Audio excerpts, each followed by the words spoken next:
Trending na Oreo Churros at umabot lang naman ng 16.7 million yung views nito. Kaya naman ngayong araw i-share ko sa inyo dahil nag-crave din talaga ako dito. Perfect nga ito pang negosyo at pang merienda. Panigurado magugustuhan to ng mga bata dahil chocolate to at syempre meron din tayong dipping sauce. Dito nga sa pan, ilagay lang natin dito yung isang can na evaporated milk. Maglagay rin tayo ng ganyan kalaki nag-butter. Pwede ka rin gumamit ng margarine.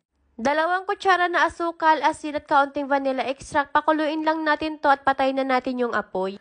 Add na natin yung 1/4 cup all-purpose flour, 5 pack na Oreo at pagkatapos 1/4 cup unsweetened cocoa powder. Pagkatapos haluin lang natin ito ng haluin ng maigi hanggang sa maging ganito na yung kulay o consistency ng ating dough. Hintayin lang natin tong lumamig. Kapag malamig na, maglagay na tayo dito ng 2 pirasong itlog at pagkatapos halo lang ulit ng halo. Ayan, napakaganda na rin talaga ng texture ng ating dough at halong-halo na to ng mabuti. Kaya naman magsimula na tayo. Ito nga pala yung shaper na gagamitin ko. Ito yung sa water bottle. Nilagyan ko lang yan ng design. Binutasan ko naman yung puwet nito dahil dyan natin idadaan itong mga dough.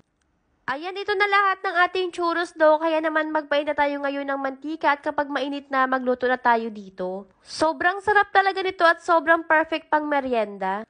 Kaya naman para maiba naman yung merienda nyo, ito naman yung lutuin mo. Mabilis lang naman tong gawin nyo, matagal lang dito yung paghahalo ng dough.